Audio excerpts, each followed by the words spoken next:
Assalamualaikum warahmatullahi wabarakatuh.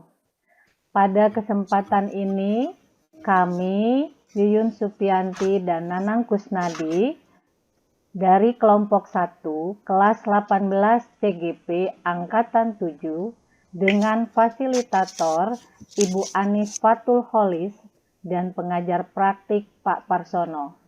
Kami akan mempraktekkan coaching model Tirta. Di ruang guru, terlihat Pak Nanang Kusnadi sedang murung dan tidak bersemangat. Kemudian datanglah coach yang bernama Bu Yuyun Supianti mendatangi coach bernama Nanang Kusnadi. Assalamualaikum Pak Nanang. Gimana kabarnya? Warahmatullahi wabarakatuh. Alhamdulillah baik, Bu Yun. Alhamdulillah ya Pak Nanang. Pak Nanang, mohon maaf ya sebelumnya nih, saya mau tanya. Akhir-akhir ini saya perhatikan Pak Nanang kok kelihatan murung, nggak semangat seperti biasanya. Kok lagi pula sekarang suka menyendiri juga. Mungkin Pak Nanang bisa berbagi dengan saya, ada apa ya? Iya, Bu Yuyun. Saya ini kepingin ngobrol, tapi bingung sama siapa saya harus ngobrol. Saya ingin berbagi cerita agar bisa menyelesaikan masalah saya ini. Oh, begitu. Sebelumnya mohon maaf nih kalau boleh tahu, masalah apa yang sedang dialami Pak Nanang sekarang? Begini, Bu Yuyun. Pekan lalu, saya kan disupervisi oleh pengawas sekolah. Dan setelah pengawas itu pulang, saya dipanggil oleh kepala sekolah. Lalu ketika dipanggil, beliau menyampaikan apa ke Pak Nanang? Nah, gini Bu. Masalahnya, kata kepala sekolah, dari hasil supervisi saya itu, kelihatannya pengawas tidak berkenan kalau saya mengajar tidak menggunakan buku pegangan guru. Oh, gitu ya. Terus, memang selama ini Pak Nanang ketika mengajar menggunakan media apa saja? Saya tuh Bu, lebih nyaman kalau pembelajaran itu menggunakan media yang menarik, karena sesuai dengan kemampuan yang saya miliki. Oh, begitu. Contohnya apa Pak Nanang? Biasanya saya tuh menggunakan PPT Bu. Nah kebetulan sekali, saya suka sekali membuat PPT itu. Nah sebelumnya saya merangkum materi, kemudian saya visualkan dalam bentuk PPT. Seperti animasi, begitu Bu. Kemudian menggunakan Canva atau PowerPoint. Nah menurut saya, anak-anak itu senang sekali dan antusias ketika saya mengajar dengan menggunakan media tersebut. Oh, iya ya. Nah, sekarang selain PPT, biasanya Pak Nanang menggunakan media apa lagi? Biasanya saya itu membuat video pembelajaran, Bu. Jadi sebelum pembelajaran berlangsung, saya itu mendesain dulu video tersebut. Kemudian saya buat beberapa video agar materi itu bisa diserap oleh anak-anak dengan mudah. Nah, menurut Pak Nanang, apakah itu efektif ketika menggunakan video? Iya Bu, sangat efektif sekali Bu. Pokoknya sangat efektif sekali dah Bu Yun. Nah, buktinya apa coba sekarang? Buktinya sekarang tuh ketika saya menggunakan metode video tersebut, murid saya antusias dan mudah mengerti. Karena visualisasinya itu jelas, konkret, dan menarik bagi mereka. Bagus sekali dong. Nah, sekarang coba, selain PPT dan video, ada lagi nggak Pak media yang lain yang Bapak pakai? Ada Bu, biasanya saya menggunakan lingkungan sekitar saya sebagai media, seperti taman di sekolah, kemudian ada hewan-hewan yang ada di sekolah. Itu saya gunakan untuk media pembelajaran saya. Wah, Itu bagus sekali Pak Nanang. Berarti bisa interaksi langsung ya dengan lingkungan. Anak-anak itu nggak bosan di kelas. Luar biasa sekali Pak Nanang. Iya, Bu Yuyun. Ketika kami berinteraksi dengan lingkungan tersebut, ini bisa memberikan pengalaman nyata kepada murid-murid saya. Misalnya dalam pembelajaran IPA tentang materi ekosistem.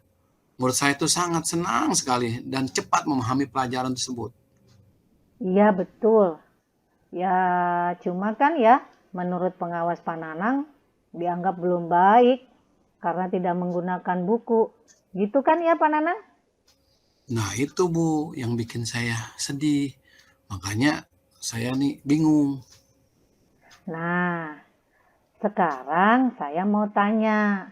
Sebelum Pak Nanang membuat PPT, kemudian membuat video animasi atau media yang lain lah kira-kira. Apa yang dilakukan Pak Nanang?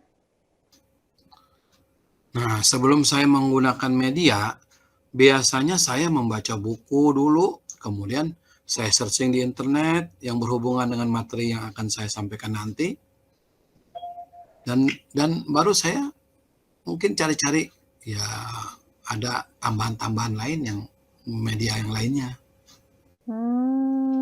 Bagus sekali loh Pak Nanang.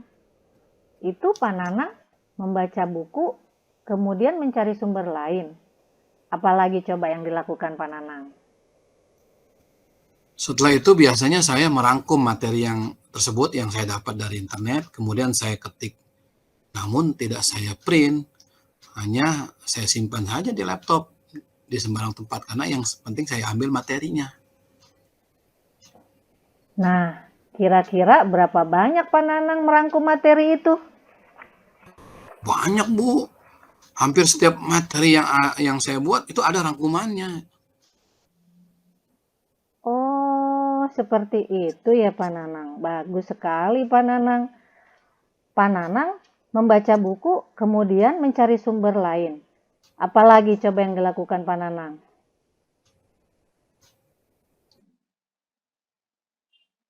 Ya banyak sekali Bu.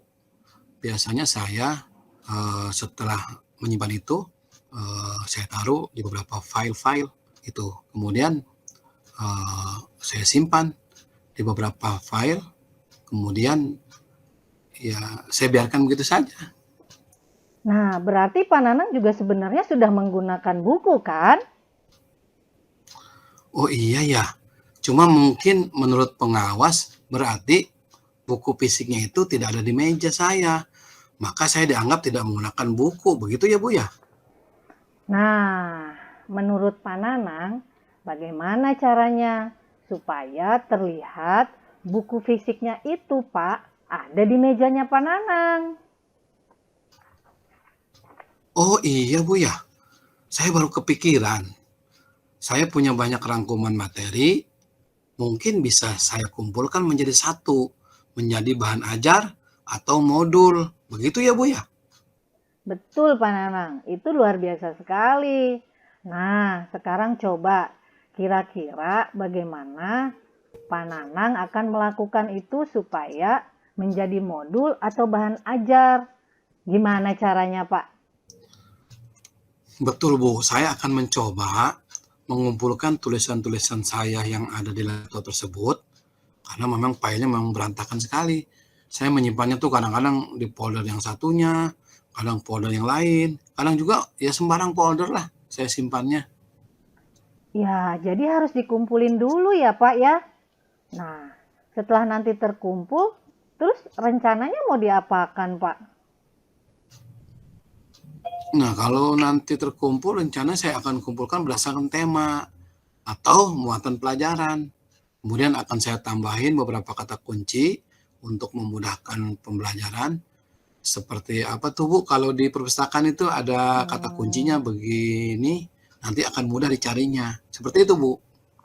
Nah, bagus itu Pak Nanang. Luar biasa loh yang akan dilakukan Pak Nanang. Nah, kira-kira ada atau tidak ya teman Pak Nanang yang bisa membantu Pak Nanang untuk membuat bahan ajar atau modul tersebut? biar lebih menarik gitu. Kan gak hanya seperti makalah, tulisan saja. Maksudnya sih agar seperti buku sungguhan gitu loh, Pak Nanang. Iya Bu ya, sepertinya ada Bu. Saya punya teman yang sangat pintar di bidang IT. Teman saya itu namanya Pak Ical. Nah, Pak Ical itu suka membuat cover-cover, desain grafis gitu. Ya nanti saya akan minta bantuan beliau. Juga saya minta bantuan teman saya, Pak Yanto, yang jago mengedit. Nah, saya akan ajak dia sebagai editornya supaya lebih menarik dan kata-katanya itu lebih teratur dan rapi begitu ya Bu ya. Wah, luar biasa Pak Nanang. Hebat nih Pak Nanang nih. Kemudian kalau buku atau bahan ajar itu sudah jadi, kira-kira Pak Nanang punya rencana apa lagi ke depannya? Nah, rencana saya ini begini Bu. Kalau modul tersebut akan saya tunjukkan kepada Bapak Kepala Sekolah dan juga kepada Bapak Pengawas tadi yang saya ingin menunjukkan bahwa saya sudah memperbaiki kekurangan saya. Dan dengan membuat model atau bahan ajar tersebut, nah saya juga punya rencana nanti jika ada apresiasi guru kategori pembuatan bahan ajar, saya mau ikut Bu, hitung-hitung untuk mencari pengalaman baru lah. Waduh, alhamdulillah. Luar biasa Pak Nanang. Pak Nanang, saya doakan semoga rencananya ini terwujud dan akhirnya kegelisahan Pak Nanang dan masalah yang Pak Nanang alami akan teratasi. Begitu ya Pak Nanang ya? Iya Bu Yuyun, terima kasih doanya. Nah saya sekarang alhamdulillah sudah lega Bu, bisa berbagi dengan Bu Yuyun. Dan insya Allah saya akan berjanji bahwa saya akan bekerja lebih keras lagi untuk mewujudkan apa yang sudah saya rencanakan tadi. Dan terima kasih ya Bu Yuyun sudah bersedia menjadi teman ngobrol saya. Sama-sama Pak Nanang. Saya juga ikut senang. Sekarang Pak Nanang senyumnya sudah mulai lebar lagi nih kayaknya. Sudah hilang ya kegelisahannya. Sekali lagi nih Pak Nanang, saya hanya bisa mendoakan mudah-mudahan apa yang Pak Nanang rencanakan akan terwujud. Terima kasih ya Pak Nanang obrolannya. Saya mau ada jam mengajar dulu nih, 5 menit lagi sudah mulai masuk. Nanti kita ngobrol lagi ya Pak Nanang. Baik Bu. Terima kasih Pak Nanang. Ya sama-sama Bu.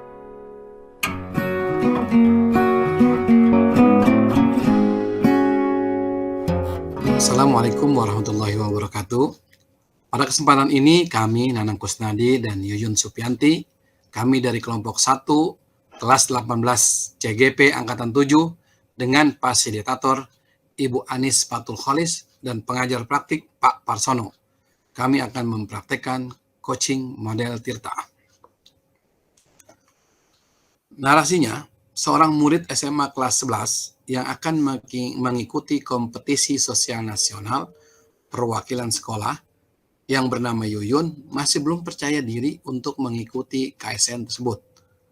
Kelihatannya persiapannya belum maksimal.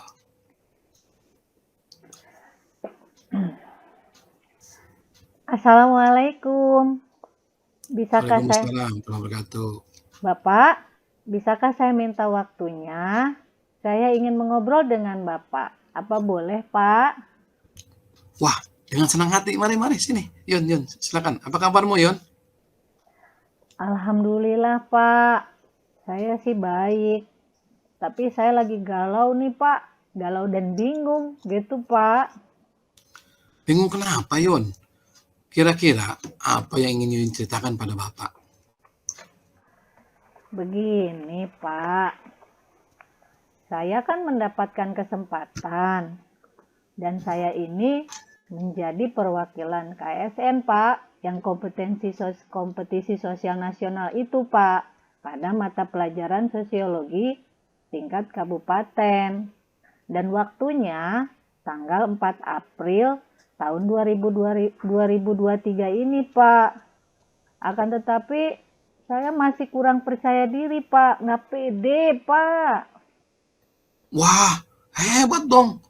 Kesempatan yang sangat bagus. dan bisa menggali potensi kamu lebih dalam lagi. Kira-kira apa yang dapat Bapak bantu dan apa yang kamu ingin cari di akhir percakapan kita ini? Ya, saya sih di percakapan kita ini, saya hanya ingin mendapat masukan dan arahan dari Bapak untuk masalah yang sedang saya hadapi ini, Pak. Saya nggak pede. Oh, begitu. Jadi kamu masih belum percaya diri untuk mengikuti KSN ini. Coba sekarang jelaskan mengapa kamu masih kurang percaya diri untuk mengikuti lomba KSN Sosiologi tingkat kabupaten. Iya, Pak. Karena saya merasa belum siap, Pak, untuk mewakili lomba KSN ini, Pak. Saya nggak pede, Pak.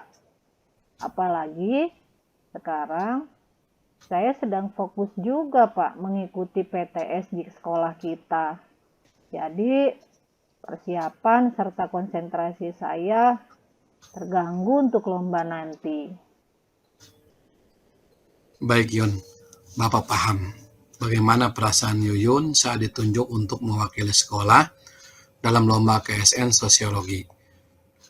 Kami menunjuk Yuyun itu karena Yuyun punya kemampuan potensi bagus sekali dalam pelajaran sosiologi. Nah, dengan kamu mengikuti KSN ini, hal baik apa yang akan kamu dapat kira-kira menurut kamu? Dengan saya mengikuti KSN ini ya, Pak ya? Ya, Sepertinya saya akan memiliki pengalaman baru, Pak. Dan sepertinya saya akan dapat menggali potensi saya, Pak, di bidang sosiologi. Dan satu lagi, Pak, bisa membawa nama baik sekolah dan keluarga ketika saya berhasil lolos dan menjadi juara. Satu lagi nih, Pak. Tentunya saya boleh dong, Pak, bangga dengan diri sendiri ya, Pak ya. itu luar biasa sekali. Dan manfaatnya buat kamu juga sangat besar. Iya ya, Pak. Manfaatnya ternyata banyak sekali. Dan untuk saya bisa menambah teman baru ya, Pak ya, di luar sekolah ini, Pak. Nah, luar biasa kan Yon? Nah, untuk mencapai itu, kira-kira apa yang sudah kamu persiapkan sejauh ini? Sejauh ini saya sih sudah mulai buka internet, Pak, dan mulai ngeprint latihan soal KSN Sosiologi dari internet. Latihan soal 2 tahun kemarin, Pak, yang sesuai dengan silabus sosiologi tentunya, Pak. Selain print latihan dan soal KSN sosiologi dari internet, ada nggak sumber lain untuk mendapatkan soal-soal latihannya? Saya juga mencari referensi lain, Pak. Meminta soal dari kakak kelas yang sudah pernah mengikuti lomba ini. Dan dari pembina KIR, Pak. Dan mempelajarinya. Akan tetapi, saya masih butuh seseorang, Pak, untuk membina saya. Ketika saya kesulitan untuk mengerjakan soal-soal. Wah, persiapan yang cukup bagus itu Yon. Dengan kamu mengerjakan latihan-latihan soal KSN sosiologi, lalu apa rencana kamu agar kamu mampu untuk mengerjakan soal-soal yang sulit dan bisa menjadi mudah untuk kamu? Rencana saya nih, Pak, saya akan lebih banyak latihan soal-soal KSN tahun-tahun sebelumnya yang sudah saya print, Pak, dan soal lain sesuai dengan silabus. Lalu saya berdiskusi dengan kakak kelas yang tahun kemarin mewakili lomba KSN Sosiologi juga, Pak. Sehingga saya ada bayangan untuk menyelesaikan soal-soal yang masih belum saya pahami. Luar biasa sekali Yon. Setelah berdiskusi dengan kakak kelas dan mendapat bayangan untuk mengerjakan soal-soal tersebut, ada rencana lain lagi? Oh iya, ada Pak. Saya akan meminta bimbingan kepada guru sosiologi dan mengatur jadwal untuk berkonsultasi pada beliau setelah berdiskusi dengan kakak kelas, Pak. bagus sekali. Ternyata rencana kamu itu luar biasa. Dan Bapak yakin kamu mampu mengikuti KSN Sosiologi tingkat kabupaten ini dengan baik dan lancar. Apakah kamu sekarang sudah merasa percaya diri untuk mengikuti lomba KSN Sosiologi tingkat kabupaten? Wah, saya sekarang lebih percaya diri untuk bisa mengikuti lomba ini. Terima kasih ya Pak Nanang. Sama-sama Yun. Semoga dalam persiapan lomba berjalan dengan lancar dan nantinya kamu betul-betul siap untuk mengikuti lomba ini. Lalu, adakah komitmen kamu terhadap lomba ini? Pasti ada dong Pak. Komitmen saya untuk persiapan lomba ini, saya akan berlatih bersungguh-sungguh dengan kakak kelas dan guru pembina. Dan juga saya akan berlatih dan memperdalam materi yang diberikan pada saat pembinaan, Pak. Mudah-mudahan ini bisa menjadi jalan ikhtiar saya untuk bisa menjadi yang terbaik dan bisa membawa nama baik sekolah dan keluarga. Bapak sangat setuju sekali dengan komitmen kamu. Bapak mendoakan mudah-mudahan kamu sukses dan yakin bisa jadi juara. Tetap semangat dan jaga kesehatan. Terima kasih ya Pak. Terima kasih sudah meluangkan waktunya untuk saya. Kalau begitu, saya izin pamit pulang dulu ya Pak. Ya, silakan, hati-hati di jalan. Ya, sehat selalu juga ya Bapak. Terima kasih Sama-sama. Bapak. Yuk, sama-sama.